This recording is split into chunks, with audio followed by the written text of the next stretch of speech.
es licenciado en Educación, especialista en Química, magíster en Modelos de Enseñanza, abogado, asesor y consultor, por lo cual han visto que ha estado en todos los lados de la ecuación educativa. Es yo creo que la persona que en el país más sabe sobre este tema, y tengo el placer de que por favor nos acompañe a nuestro doctor Francisco. Gracias. Gracias por acompañarnos. Gracias.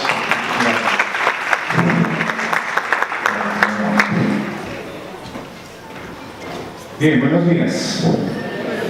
Me voy a permitir agradecer a todos la oportunidad que me brindan de compartir este espacio y felicitar a los organizadores de este evento, ya que congrega, como decía nuestra directora, pues a unos actores clave en el sector educativo del país. Y para nosotros lo que nos ha mostrado el sector privado en la consecución de la calidad educativa en concurso con la cobertura, pues ha sido un aprendizaje bastante importante. Sobre eso pues vamos a tener que aunar esfuerzos y por supuesto en materia curricular, en tanto los lineamientos curriculares, las orientaciones que hemos producido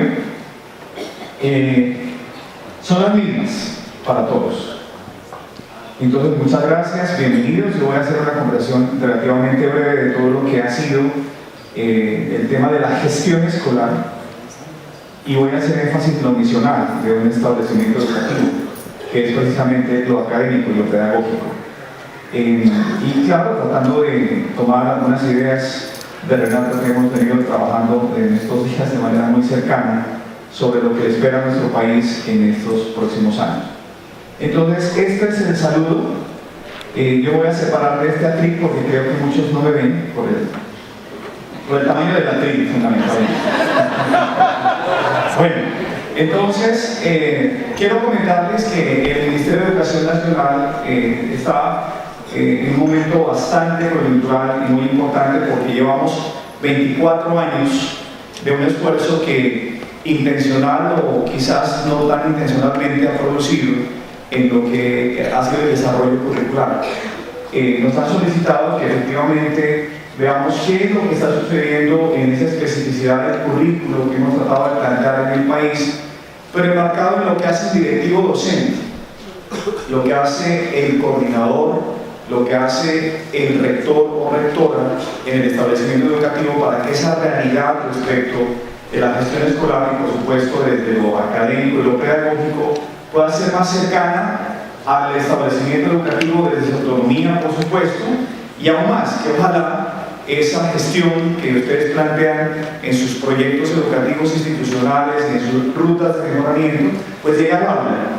Ese es uno de los desafíos que quisiéramos plantear, y que ojalá en ese rol del directivo docente, para poder tener estudiantes competentes, docentes competentes y establecimientos educativos competentes, pues tengamos un trato bastante importante de lo que hace un directivo docente. ¿Cuáles serían esas habilidades directivas para que todo este tema educativo y pedagógico llegue a cada uno de los establecimientos educativos? Y ustedes miran ahí otro espacio, otro adjetivo en la presentación, una adjetivación del rol que es el uso de las mallas de aprendizaje. Seguramente ustedes estuvieron muy pendientes en el mes de diciembre, cuando se presentaron al país las mallas de aprendizaje de lenguaje, matemáticas y ciencias naturales. Estamos preparando la de ciencias sociales, y les digo, las estamos preparando porque efectivamente pues, nuestro país ha hecho unas sugerencias importantes al momento histórico que está viviendo nuestro país en las ciencias sociales, pues desde el currículo escolar,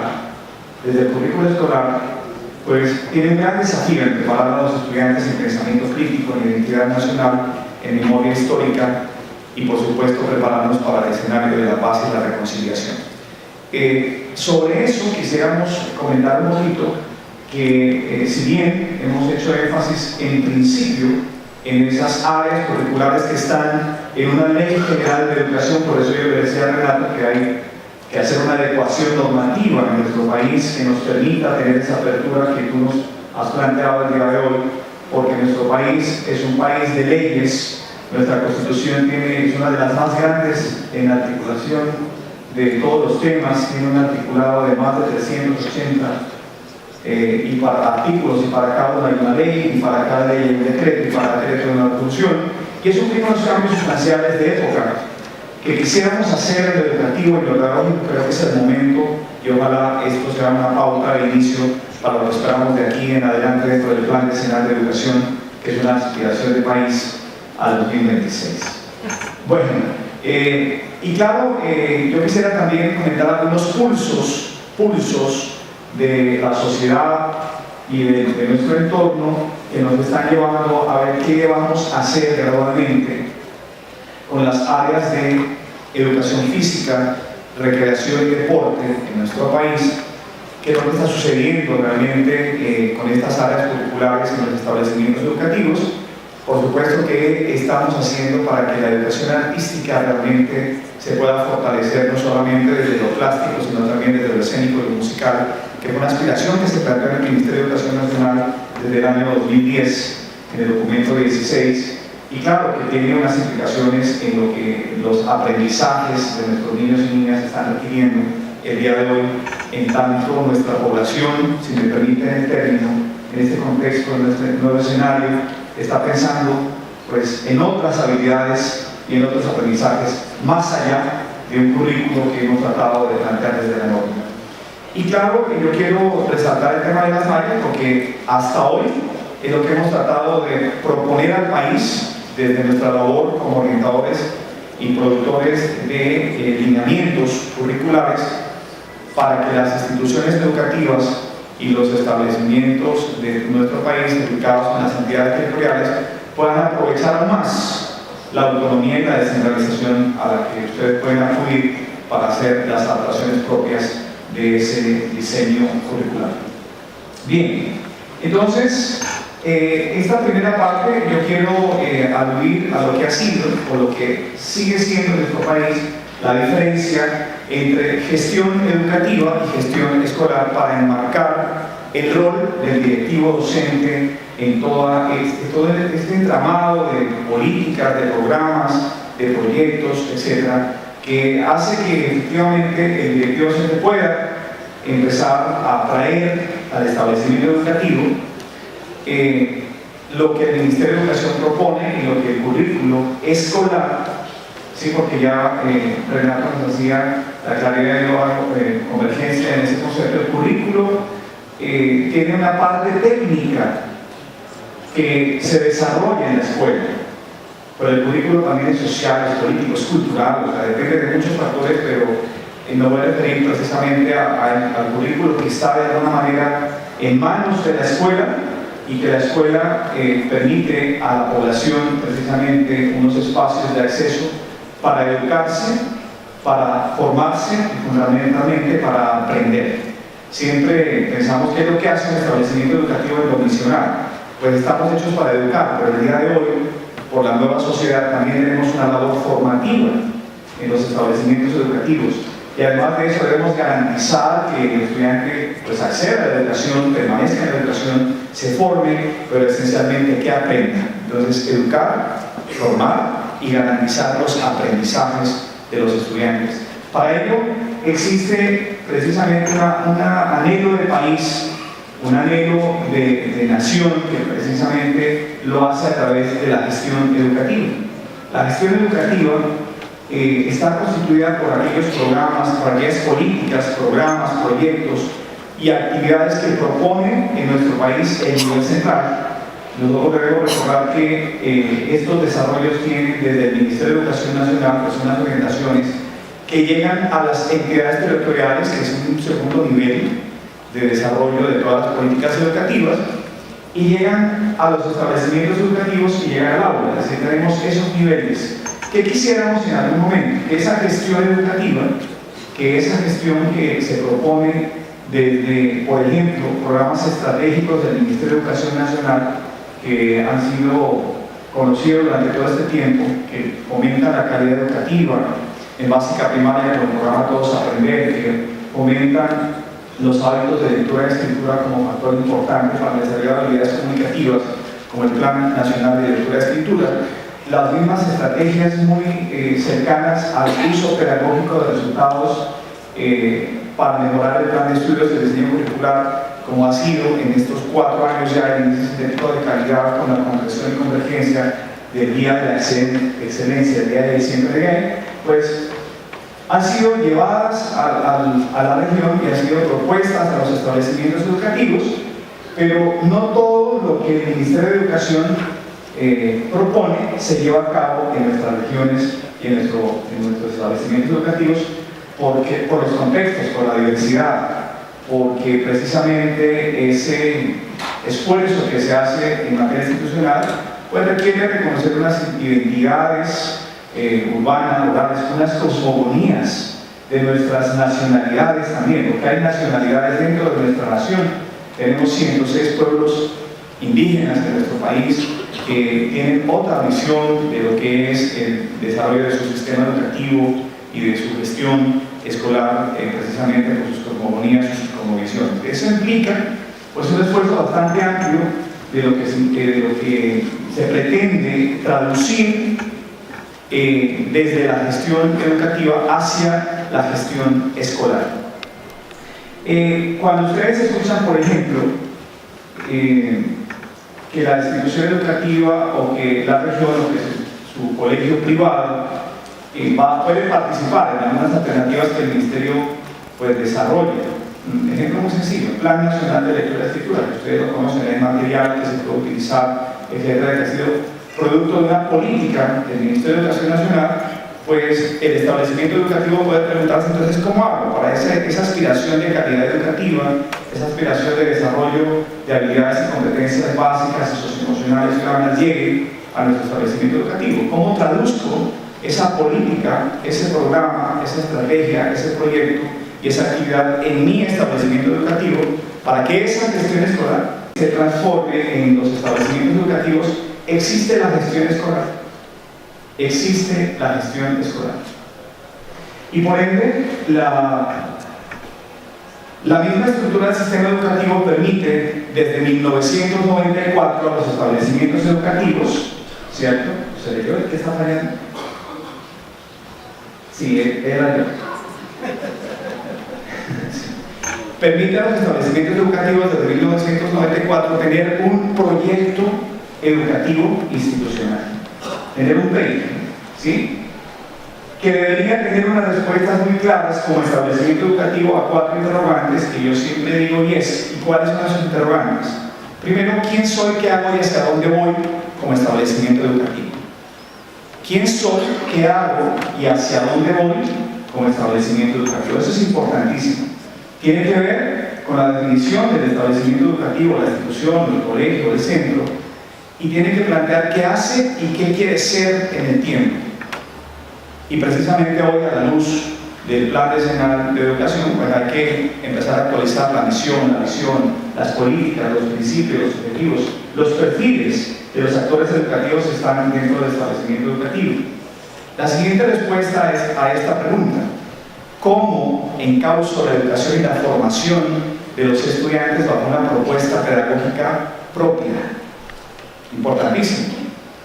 No podríamos el día de hoy hablar que tenemos todavía unos recorridos de lectura vacía de teorías pedagógicas o de modelos pedagógicos que no han sido apropiados en cada establecimiento educativo. Creo que ya en muchos de los establecimientos educativos que conozco y que me he encontrado aquí, pues ya la discusión de hablar de modelo de propuesta pedagógica ha sido superada. Ya tienen una idea muy cercana de cómo esa propuesta pedagógica ha sido propia y se traduce en la metodología. Eso es importante en la parte pedagógica, que esa propuesta que ustedes consultaron o construyeron desde la psicología, la antropología, la filosofía, la misma metodología que subyacen a teorías pedagógicas, pues se ve en la metodología que el docente tiene.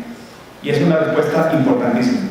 Y creo que precisamente el rol del directivo docente, como vamos a ver ahora, debe tener esencialmente un liderazgo pedagógico, y sobre eso van a hablar otros expertos en el tema, más expertos en el tema, porque El rector o el directivo docente enmarcado en lo misional, por supuesto considerando lo estratégico, lo directivo y el apoyo que tiene en su establecimiento educativo, de centrarse en eso, en ese liderazgo pedagógico y prestar mucha atención al segundo componente del PI, de su proyecto educativo institucional, que es precisamente el de pedagogía e investigación. Y otra respuesta que debemos tener desde el proyecto educativo institucional es cómo optimizo los recursos que tengo, lo que haya en el establecimiento, para que efectivamente se apunte a mejorar la calidad educativa. Recordando que la existencia de muchos recursos y de calidad de recursos y de cantidad de recursos no es garantía de calidad, ¿sí? Depende mucho de lo que yo pueda hacer en tanto el aprovechamiento de mi talento humano y la cualificación del talento humano adscrito a ese establecimiento educativo, cómo se da la convivencia, las relaciones interpersonales entre ese personal docente, pues Mariano dice educador, pero en nuestro país, para hablar de modo genérico, decimos docentes. Ya pedagógicamente cada establecimiento educativo definirá si tiene educador, maestro, profesor, mediador, ¿sí? Nosotros hablamos siempre de que ese coadyuvante del currículo, particularmente en el país, pues desde la norma del docente, pero cada establecimiento educativo, según su propuesta pedagógica, puede tener un variado perfil que le ayuda a desarrollar estas labores de formación y de educación. Y finalmente, dentro del proyecto educativo institucional, pues cómo ese establecimiento educativo responde a las necesidades y expectativas del contexto y de su comunidad para un sano espacio de convivencia. Una convivencia interna y una convivencia pues, con el contexto cercano. Esas cuatro preguntas están contenidas en el proyecto educativo institucional, ¿de acuerdo?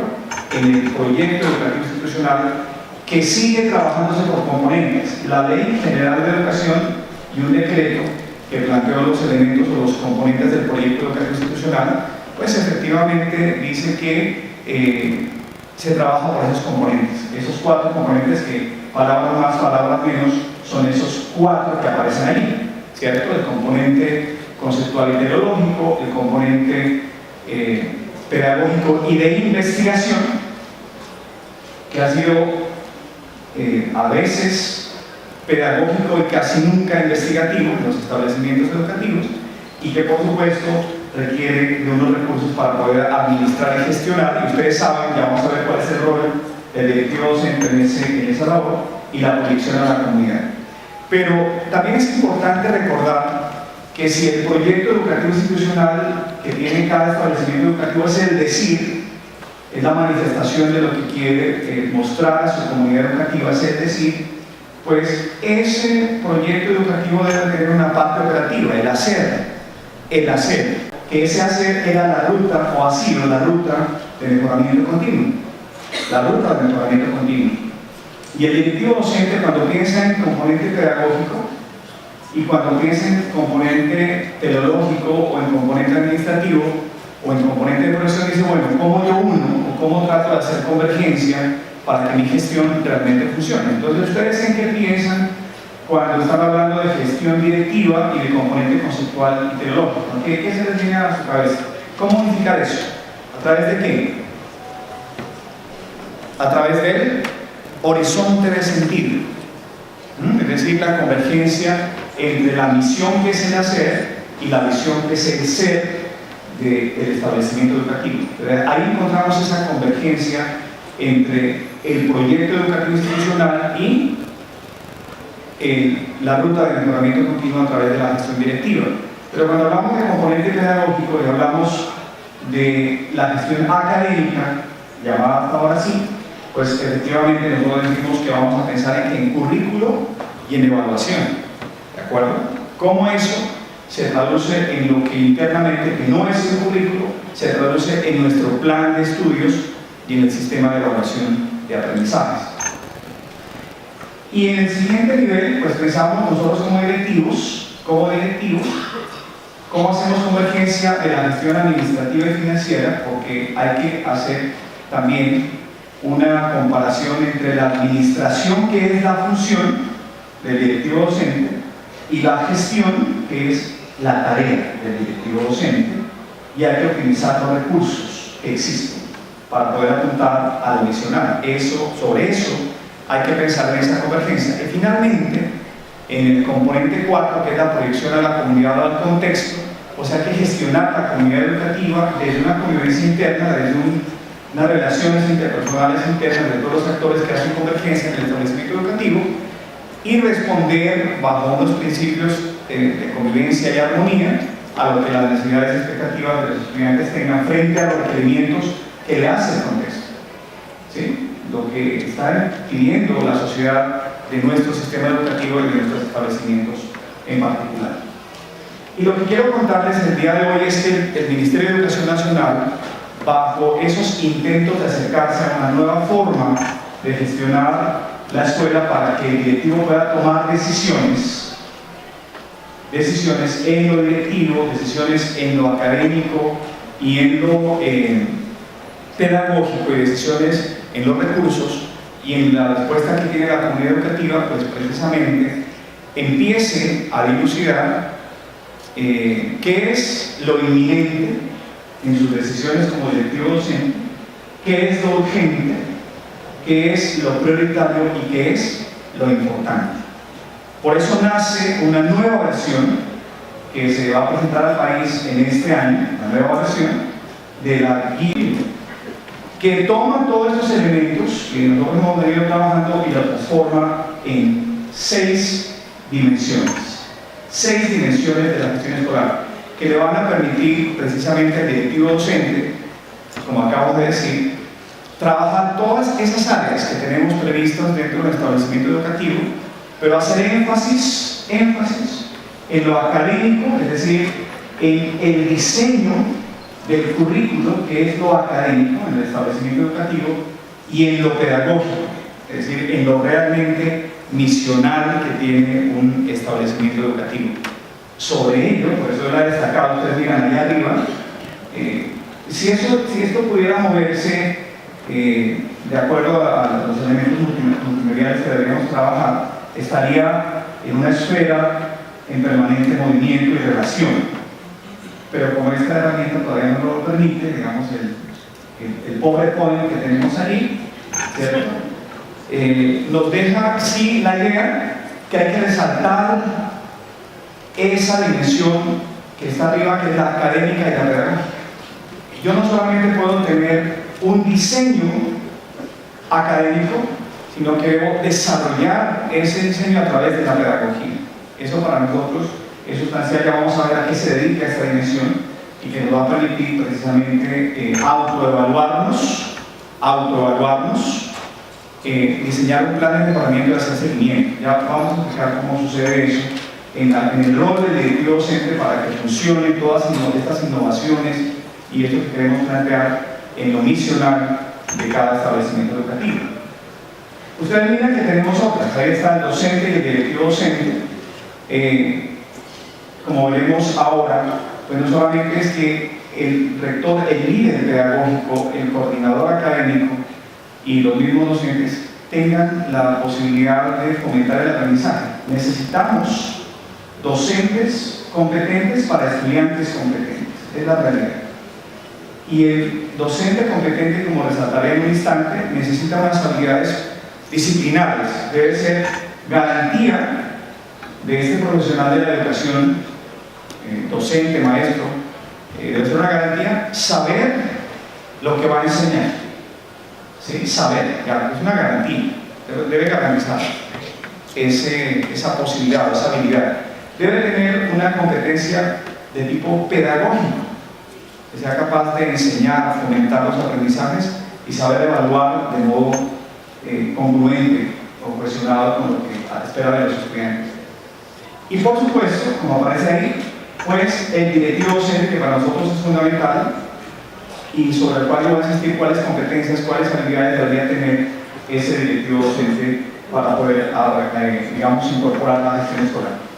El ambiente escolar y el bienestar. Nosotros hemos tratado de llevar un mensaje muy importante al país respecto de cuáles serían esos factores asociados que tienen que verificarse en los establecimientos educativos para que haya mejores aprendizajes. En síntesis, un estudiante que se siente seguro, que se siente tranquilo, que se siente sin amenazas y protegido, pues tiene éxito en sus aprendizajes. Aquel que no, pues tiene alguna debilidad y a veces no la reconocemos. Nosotros pensamos que solamente hay que considerar, por ejemplo, el desempeño y el progreso en el índice sintético de calidad educativa o la eficiencia en la promoción, pero en realidad el ambiente escolar y las relaciones que existen ahí como seres humanos, la convivencia y la menguación y manejo del conflicto escolar influye también en la gestión escolar. Si bien es cierto, pues no necesariamente debemos tener una institución educativa con todos los aditamentos y todos los requerimientos. Eso no es garantía de calidad, y más lo conocemos nosotros del sector público. El sector público tiene muchas debilidades en esta dotación de infraestructura. Y por supuesto, la parte de los recursos, y el día de hoy algo muy importante, la familia. La familia debe estar vinculada a la escuela. ¿Sí? La familia. Antes decíamos escuela de padres de familia, pero la familia el día de hoy ha cambiado. No es la misma familia de hace tiempo. Y evidentemente eso influye en los aprendizajes de los estudiantes. Por lo tanto, la nueva dimensión académica y pedagógica, ¿qué le dice al directivo docente para poder incorporar todas estas innovaciones que queremos proponer al país en el currículum? Primero, el proyecto educativo institucional debe ser ajustado, se necesita actualizar. Ya el día de hoy no estamos hablando de resignificación del PEI, ya lo hicimos. 2003, 2004, hicimos una nueva versión del proyecto educativo institucional. Y por supuesto, entrar al diseño curricular, importantísimo. Así que ese proyecto educativo institucional se preocupe por el diseño del currículo. Ya aquí nos presentaron esta serie de alternativas que, si bien se ha tratado de construir desde los referentes de calidad educativa que tiene el Ministerio de Educación Nacional, ¿esos referentes cuáles son? Los lineamientos curriculares, los estándares básicos de competencia. Y en nuestro país también existen las herramientas de fortalecimiento curricular. Esas herramientas de fortalecimiento curricular que ustedes han conocido desde 2015 a 2016 son los derechos básicos de aprendizaje y las mallas de aprendizaje el día de hoy.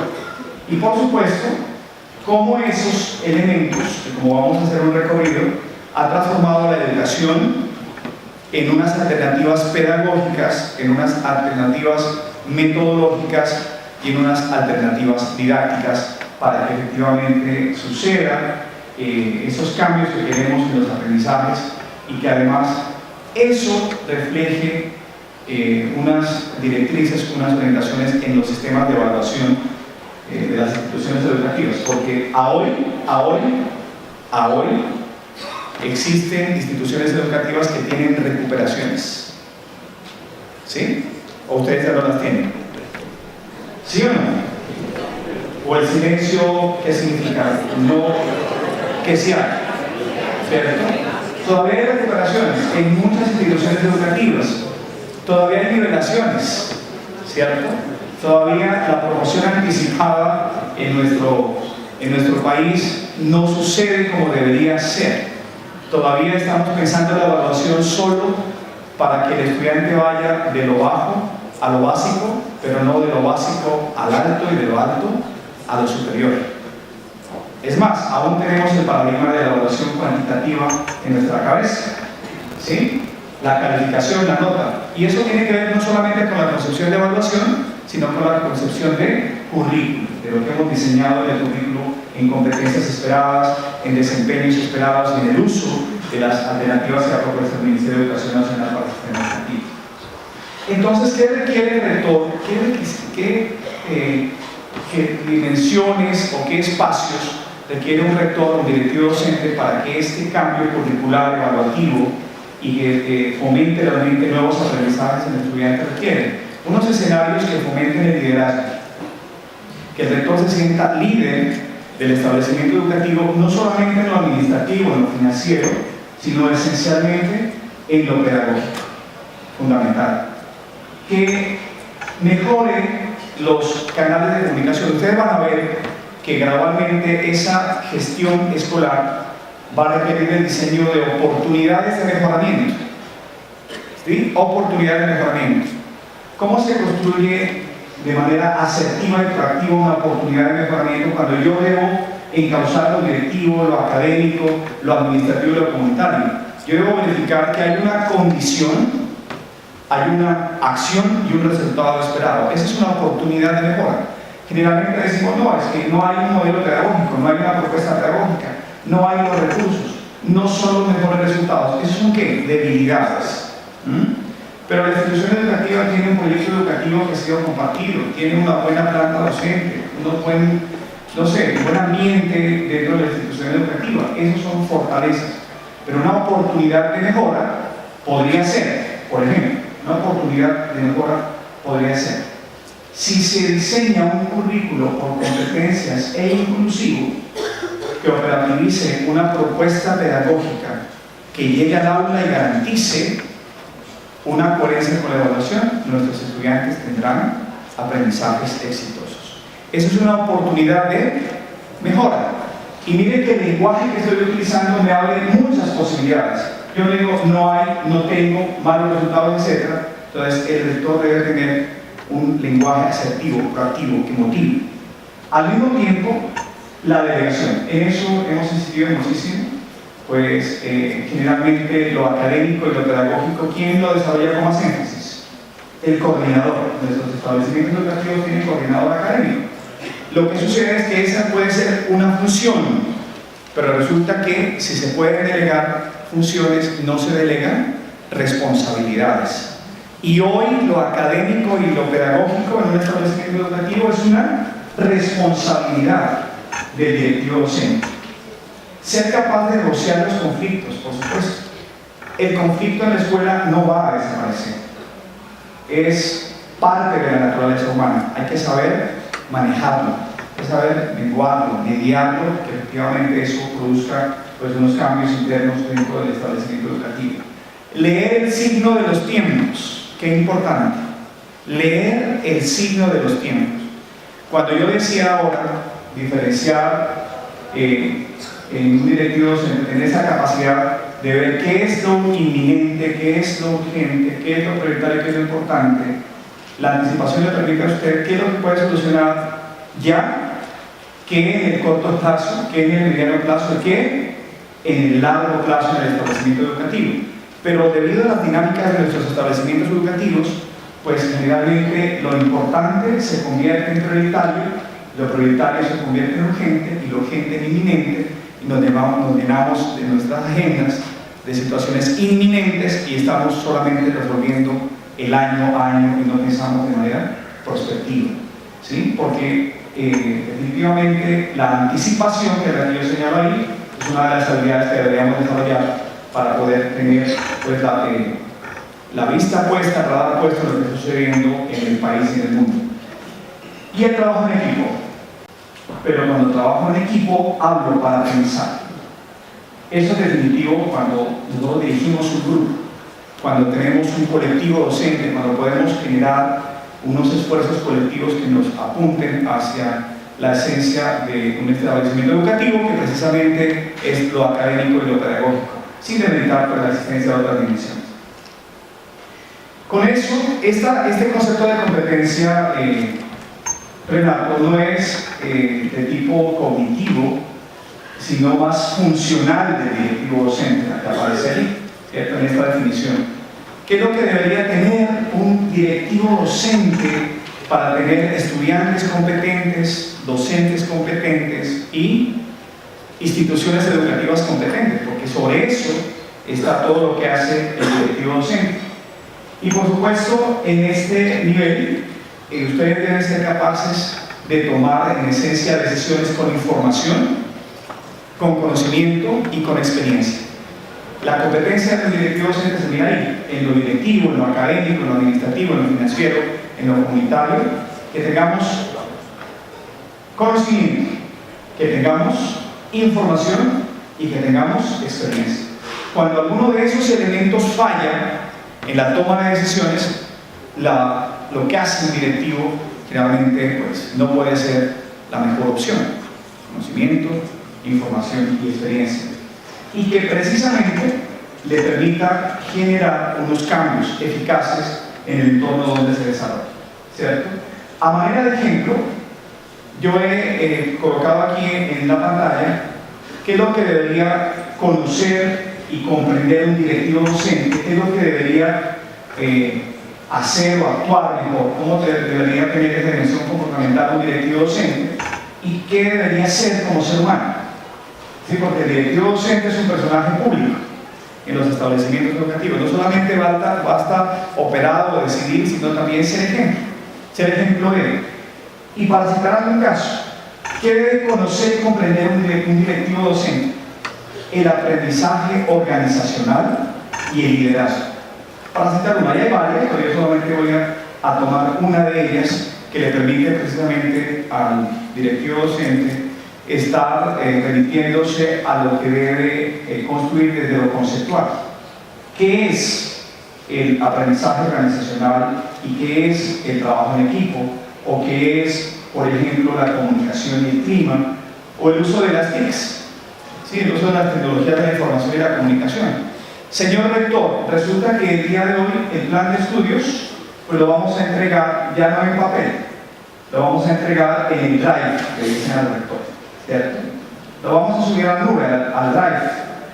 El rector va a decir que claro, pues suban a la nube.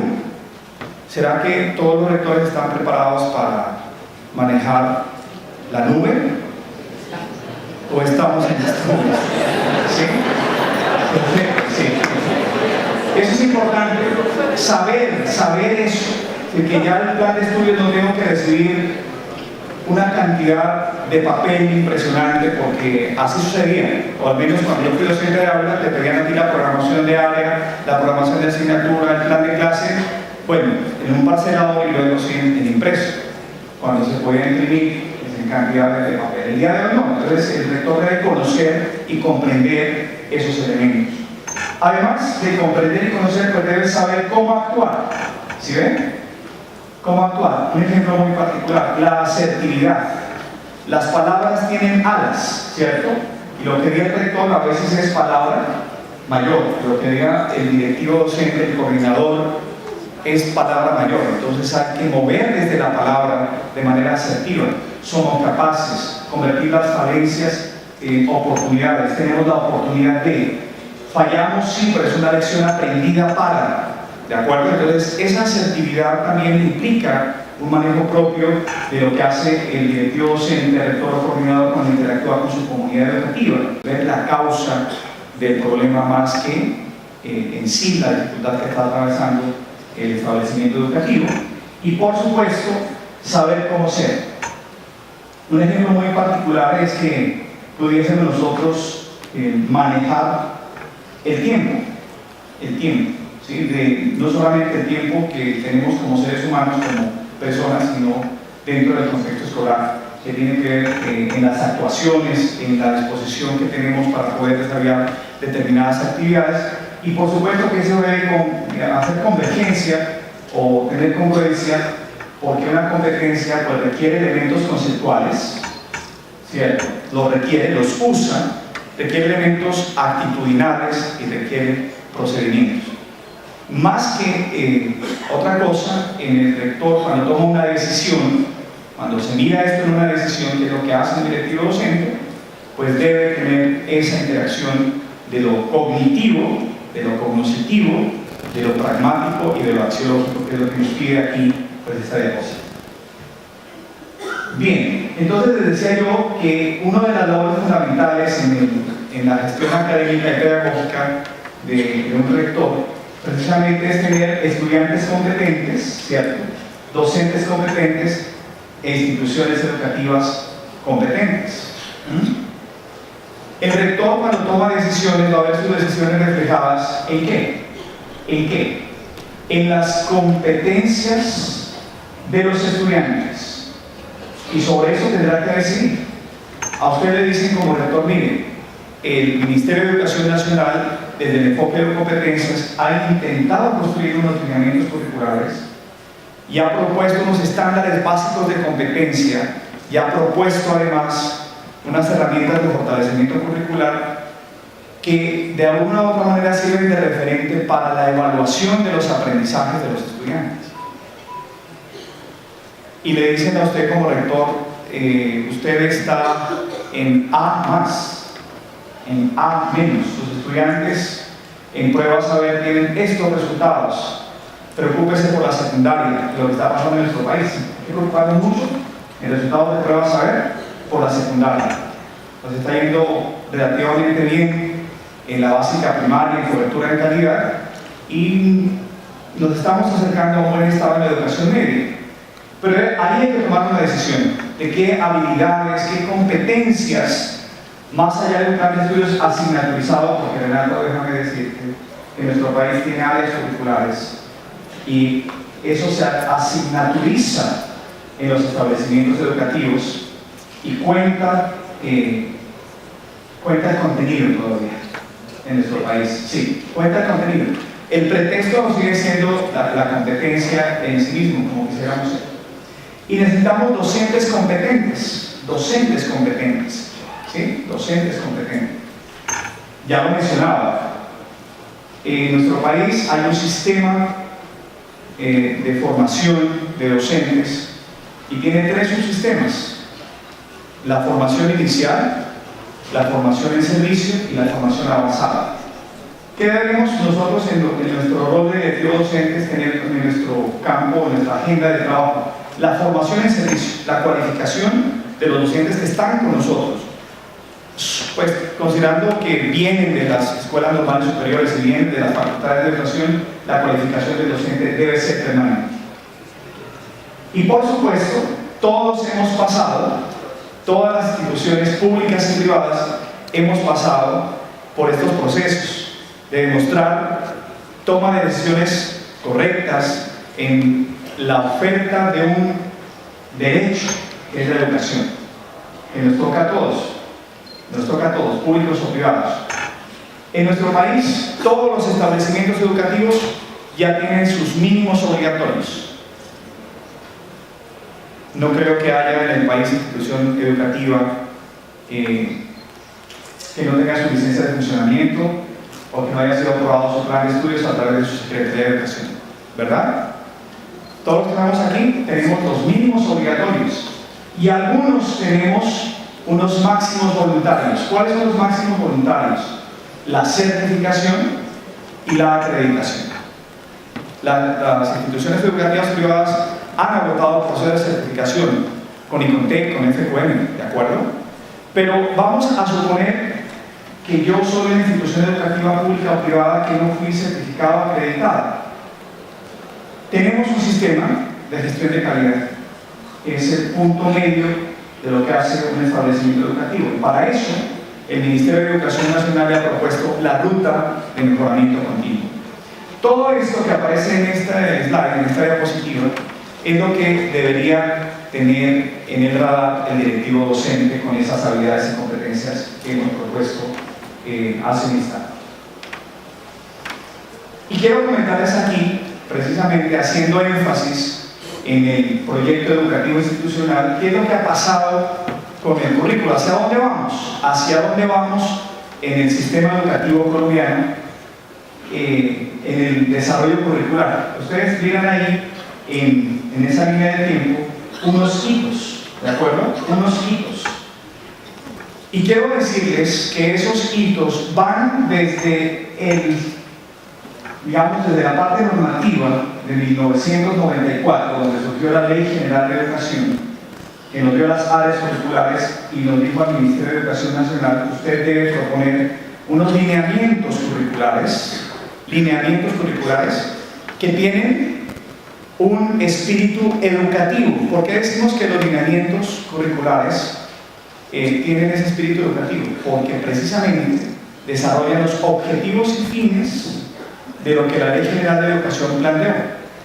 Y esos lineamientos, que están para las áreas del currículo, nos dicen cuál es la concepción del saber de esos lineamientos, de la parte epistemológica, la parte metodológica. Hay una propuesta ahí pedagógica en cada una de las disciplinas que trataron en su momento de orientar lo que fue el cambio de la renovación curricular en nuestro país latente hasta la década de los 80 hacia una nueva concepción del currículo. ¿Cómo era el currículo antes de la Ley General de Educación? Prescrito. ¿De acuerdo? Prescrito. El Ministerio de Educación Nacional entregaba las cartillas.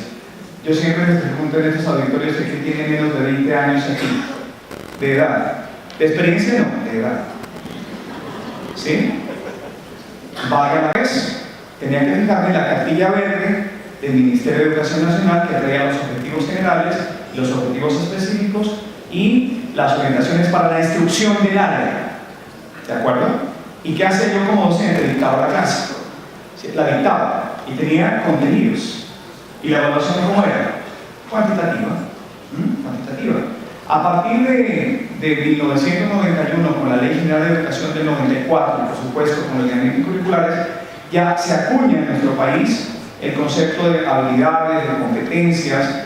Precisamente, estábamos leyendo ahora que hemos tenido que volver a esos documentos de hace ya 2 décadas y más, pues se habla de la palabra desempeño. Si ustedes leen en la parte final, habla del concepto de desempeños como evidencia de todo el proceso.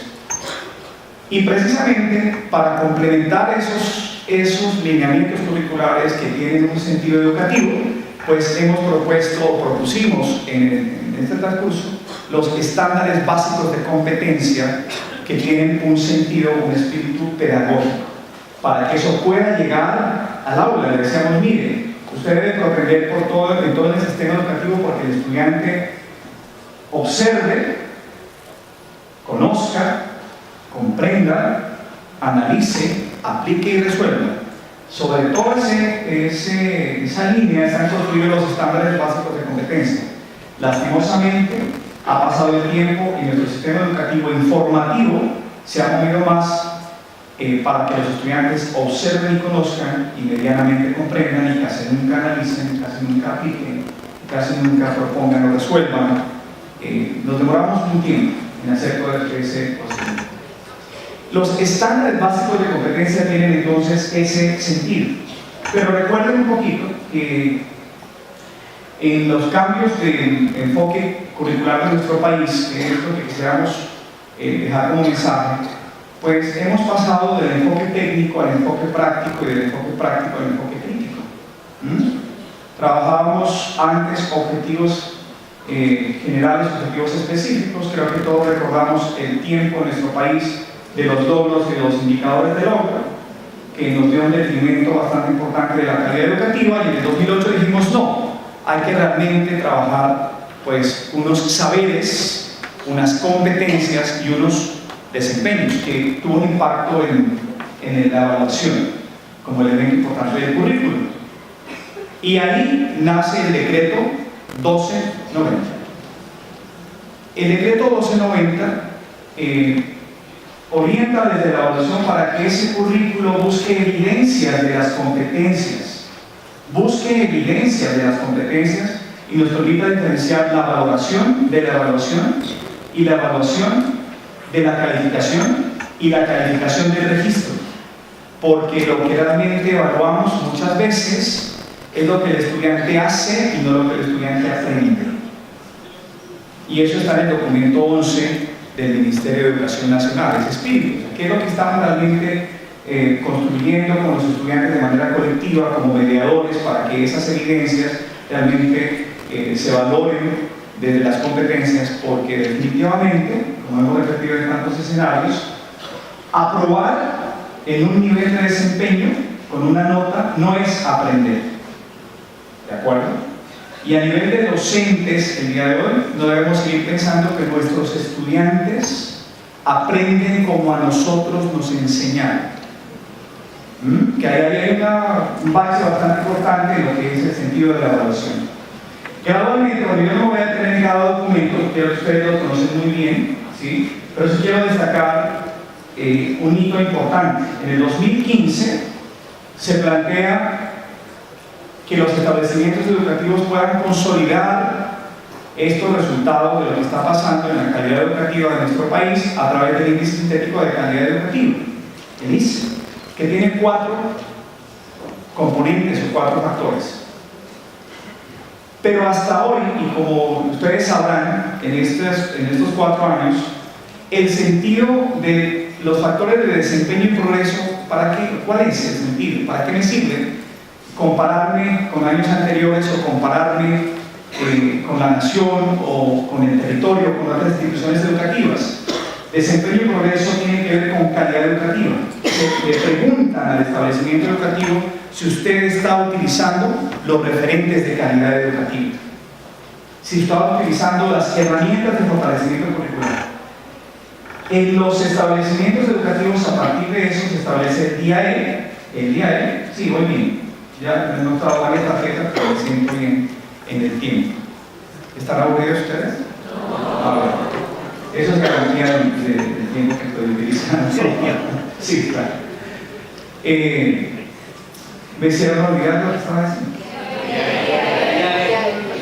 El día E también se constituye en un espacio para que desde el factor de eficiencia, que es la promoción, le diga, usted está realmente atendiendo pedagógicamente a los estudiantes para que se promuevan. Pero a veces hemos visto, no, muchas veces, y no en sus instituciones educativas, sino en otras instituciones, que no hay atención a situaciones pedagógicas pendientes. Los niños todavía tienen recuperaciones al finalizar el periodo, al finalizar el año, y aún no se promuevan, aún reprueban, ¿cierto? Porque la evaluación no es continua.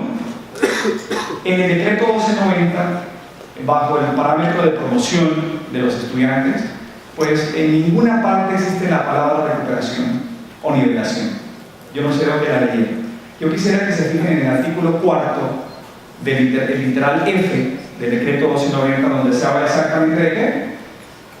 ¿De qué? Atención a situaciones pedagógicas pendientes, así se llama, que son siempre, que son permanentes, no es al finalizar. Y eso hace que pensemos un poquito desde la eficiencia cómo está nuestro sistema institucional de evaluación de estudiantes para tomar unas decisiones según resultados de evaluaciones externas, pero según también resultados de evaluaciones internas.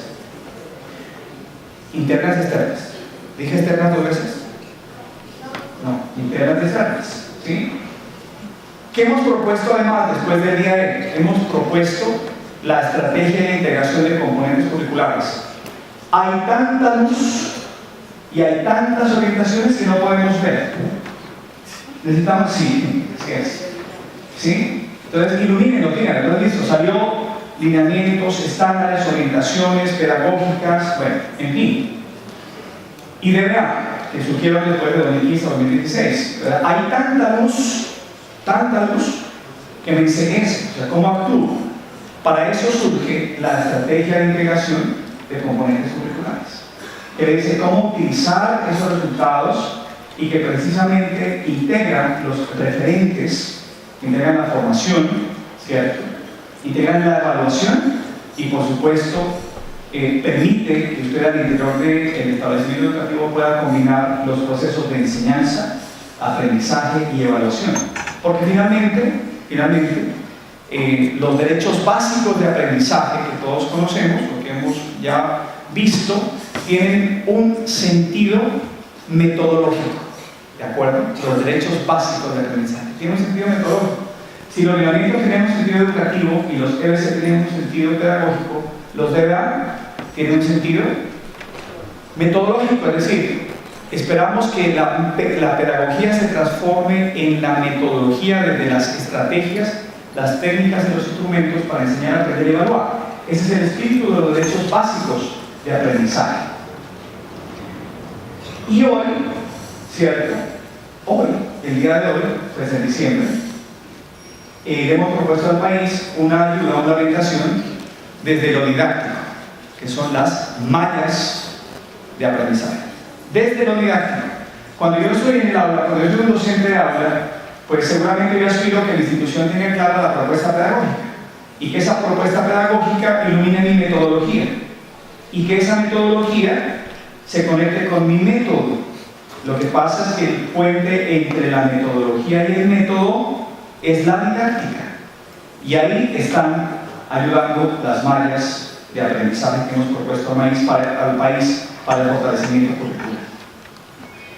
Bueno, quiero decirles que en este camino pues, hemos tenido unos pulsos importantes en lenguaje, matemáticas, ciencias naturales, un pulso aceleradísimo en ciencias sociales, pero también estamos sintiendo el latir de la formación en artes, en música. Y quiero decirles, finalmente, ¿cierto?, que esas mallas les proponen a ustedes unos elementos, ¿sí? Unos elementos. ¿Qué son estos? Y para concluir, ¿cómo llegan las mallas de aprendizaje realmente a un establecimiento educativo?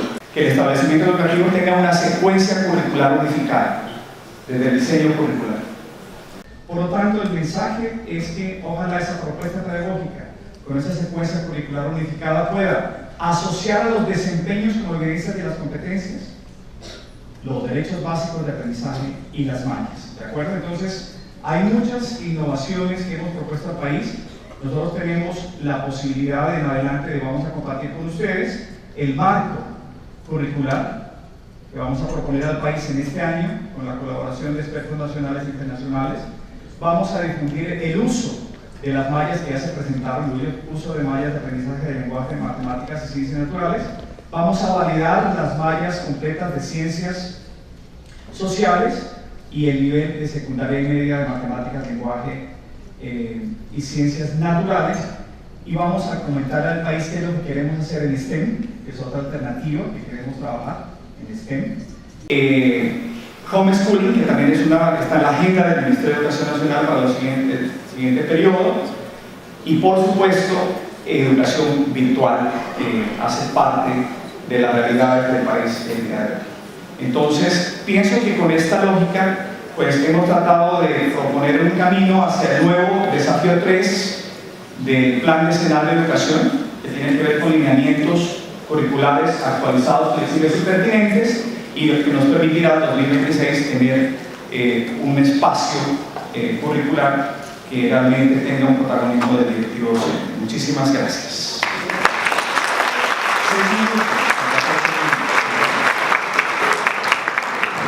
Yo quisiera agregar un solo elemento para un poco apuntalar en lo que señalaba Francisco. En el mundo en general, los marcos curriculares son la manera que tienen los países de organizar la educación de cara a los desafíos que tienen hoy día. Los marcos curriculares son herramientas de la política educativa que permiten o contribuyen a orientar, ordenar, jerarquizar y apoyar a los centros educativos en los procesos de enseñanza-aprendizaje. Y quiero decir dos cosas que están vinculadas al desafío en Colombia, que me parece importante mencionar. Desde una opinión estrictamente personal, señalar que la posibilidad que Colombia avance hacia su marco curricular creo que es una excelente noticia. Y lo voy a decir por dos razones fundamentales. Una, porque las tensiones que pueda haber hoy día entre un marco nacional que tiene sus dificultades para orientar y un marco local que también tiene dificultades para posicionarse en términos de autonomía. Un marco curricular en Colombia podría servir fundamentalmente para reforzar la orientación del Ministerio en las políticas y para hacer mucho más efectivo la orientación a los centros educativos, a los niveles locales. Es decir, creo que el marco curricular sería una herramienta que le habilitaría al Ministerio Nacional de Educación a reforzar su carácter de orientación de la política y la posibilidad de un apoyo más efectivo a los niveles locales. Y el segundo aspecto de que por qué creo que el marco curricular es una buena herramienta para Colombia, justamente por lo que lo señalaba Francisco. La diversidad de actores hoy día en la educación en Colombia, públicos, privados, con sus diferentes variantes, tiene muchas más posibilidades de trabajar en un marco de unicidad cuando hay un marco curricular. Porque el marco curricular es una orientación general para todo el sistema educativo, incluyendo lo público y lo privado en sus diversas modalidades.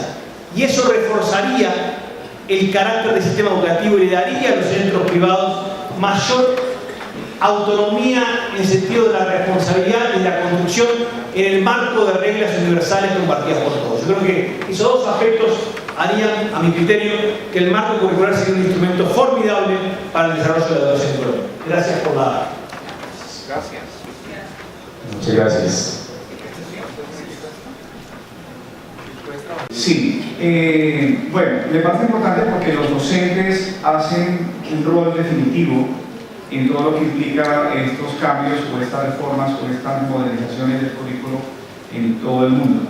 Y considero que el marco de política es necesario en tanto el perfil del docente que quisiéramos tener. Entonces, quiero decir una frase dicha por un estudiante en un meme de Facebook, ¿sí? Que decía lo siguiente, decía, maestra, usted dice que yo tengo problemas de aprendizaje, ¿por qué no revisamos si usted tiene algún problema en la enseñanza? ¿Sí? Bueno, entonces el Ministerio de Educación, ¿qué hace frente a eso? Desde educación preescolar básica y media tiene un sistema propuesto para la formación inicial, hay unos lineamientos, hay unas competencias esperadas del docente desde su sistema de formación inicial, de formación en servicio y de formación avanzada.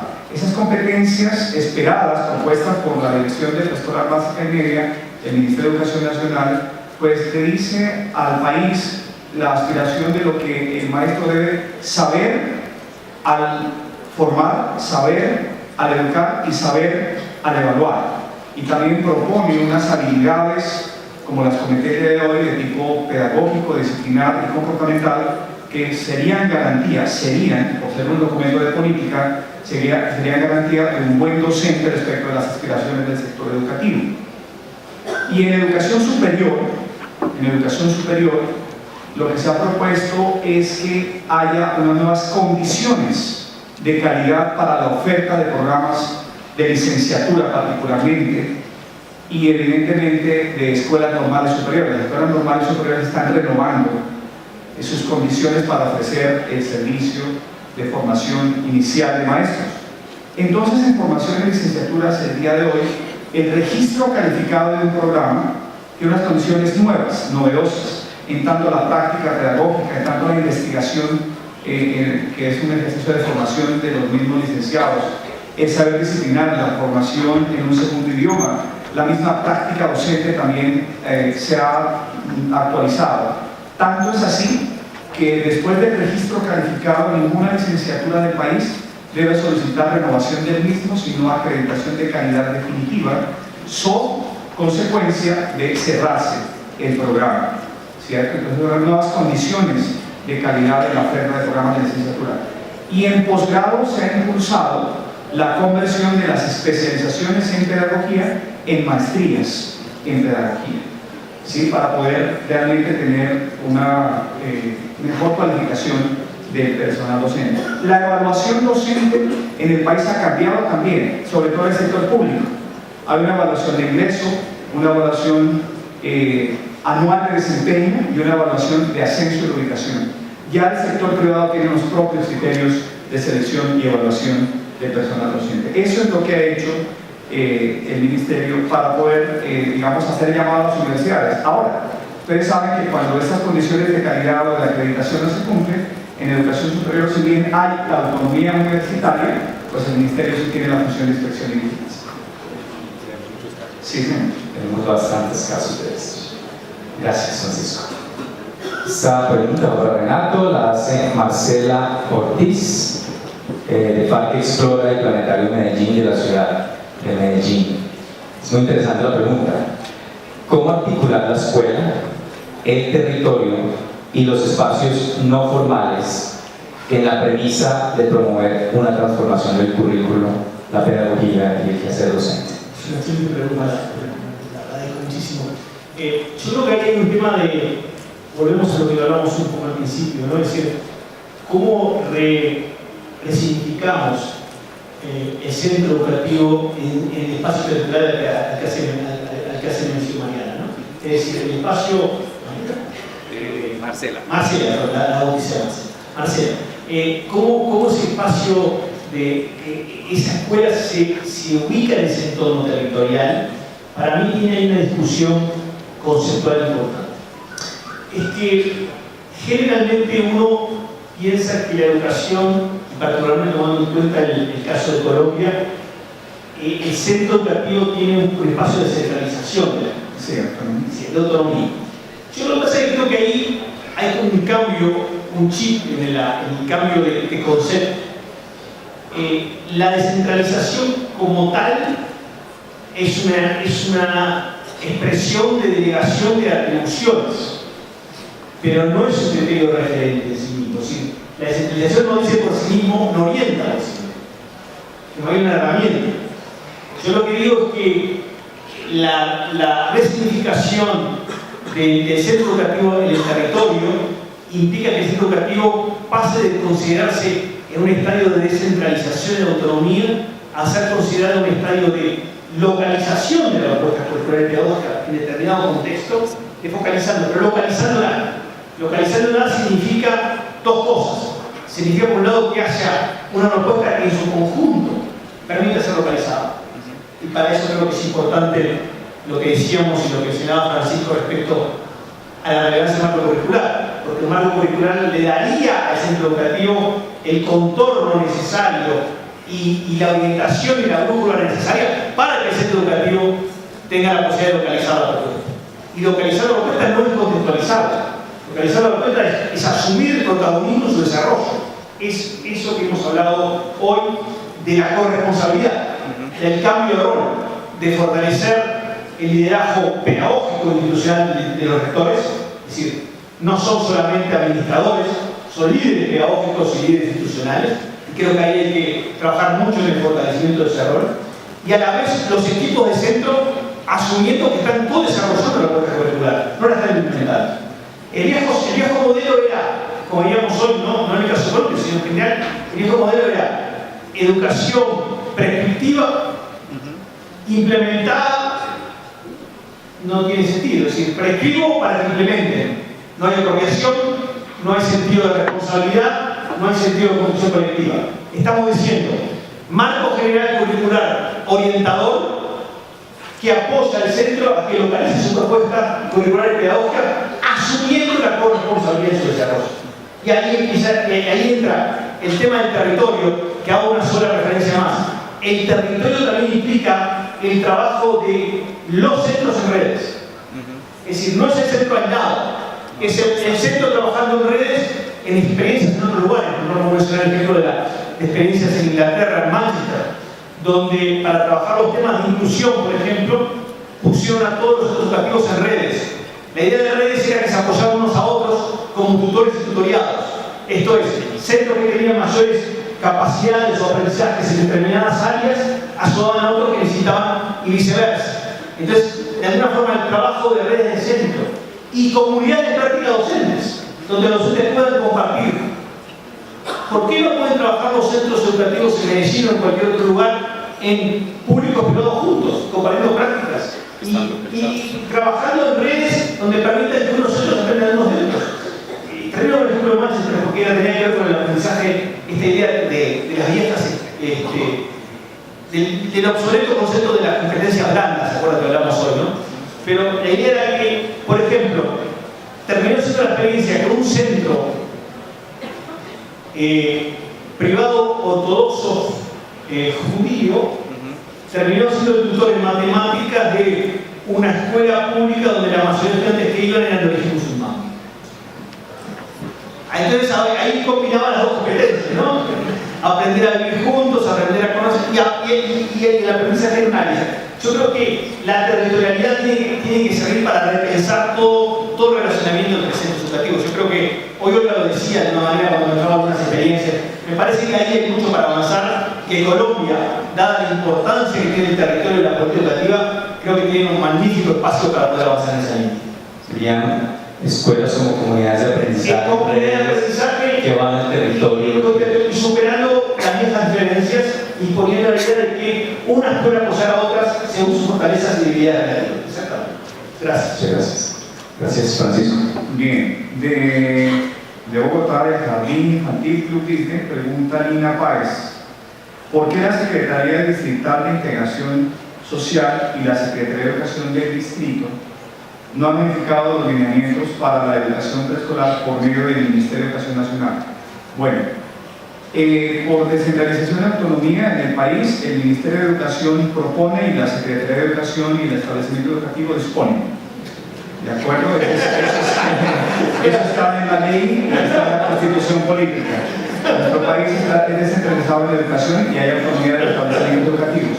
Sin embargo, quiero decirles que educación preescolar, que tiene 3 niveles, o 3 grados en nuestro país, jardín y transición, más la atención a los primeros años de infancia de los niños, pues tienen el día de hoy las bases curriculares para atención a la primera infancia, incluyendo transición. Lo que sucede es que el sector privado sí tiene niños, en prejardín y jardín, no así el sector público. El sector oficial tiene más transición que prejardín y jardín.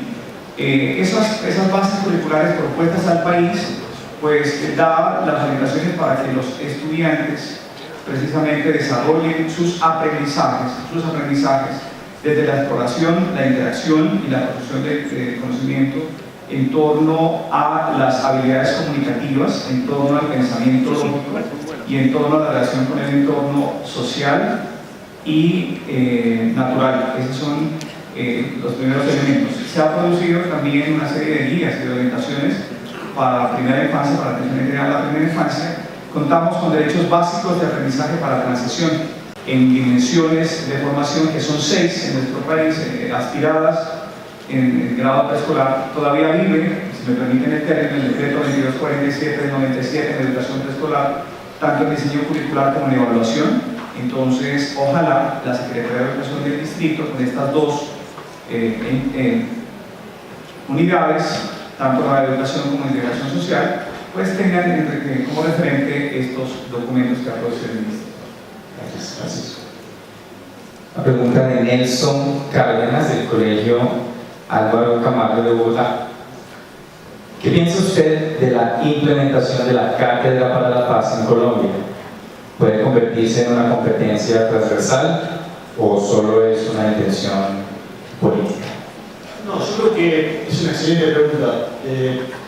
Me parece que yo diría que una cátedra de educación para la paz tiene que transformarse tiene que ser un elemento transversal del currículo. No estamos hablando solamente de una intencionalidad política, me parece.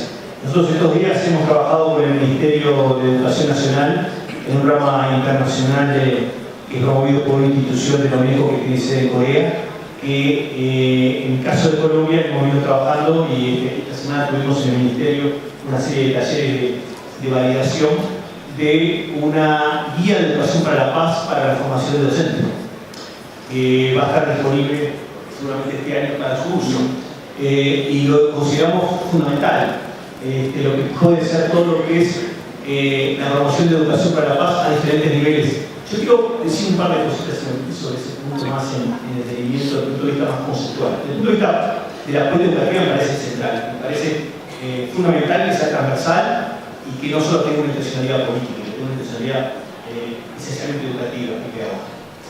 El segundo aspecto, que toda la discusión sobre una cátedra de educación para la paz o educación para la convivencia, para el conflicto, la denominación que ustedes quieran, tiene que también implicar una inscripción de esa cátedra dentro de una formación ciudadana comprensiva. No podemos, me parece, aislar educación para la paz, educación para la convivencia, de la discusión de cuáles son los contornos y los elementos fundamentales que tienen que estar detrás hoy de una formación ciudadana comprensiva. Una formación ciudadana comprensiva de educación para la ciudadanía local y global. Un poco volviendo a lo que hablamos hoy, o sea, hay que formar en ciudadanía global también, porque me parece que eso es importante para justamente ver que los temas no son solamente locales, nacionales, son más de orden global. Y el otro punto que me parece importante marcar es lo que surge del estudio de las competencias saber, SARE, donde parecería ser que las carreras de educación, los estudiantes de carreras de educación, ministerio, etc., son quienes tienen un menor grado de desarrollo relativo de las competencias ciudadanas en relación a otras carreras. Y eso creo que es un tema en relación a otras carreras que yo creo que eran ingeniería, matemáticas, economía, no me acuerdo ahora. Y me parece que eso hace más que necesario, seguramente Francisco podrá ahora alegar, hace más que necesario fortalecer las competencias ciudadanas en los docentes.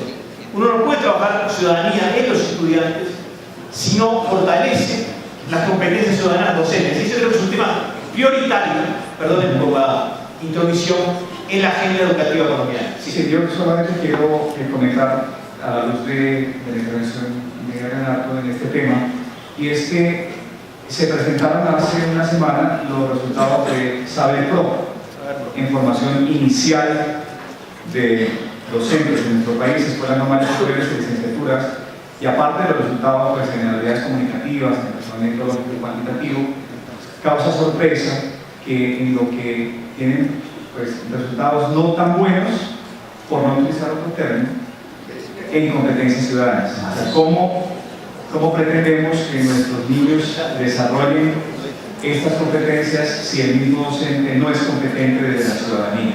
Es una paradoja, y pienso que ahí hay que revisar el currículo de lo que se hace en formación complementaria de las escuelas normales superiores y cómo ese componente de ciudadanía está dentro del pensum, valga la pena decirlo, del pensum, que debe ser intencional, dentro del pensum de la formación de los licenciados que van a tener en manos pues a los niños que están en los ciudadanos.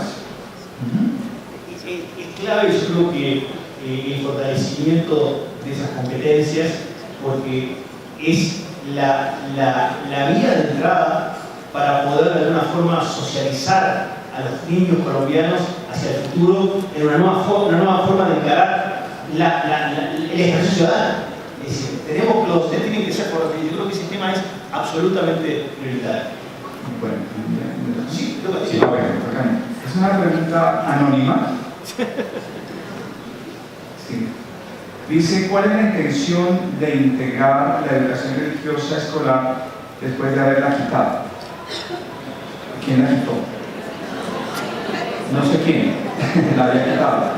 Pero bueno, no hay intención, o sea, no hay intención. Ninguna intención. Primero porque tenemos un marco normativo que no ha cambiado y está diseñada desde el criterio de educación religiosa escolar. Educación religiosa escolar, no religión en nuestro país, ¿cierto?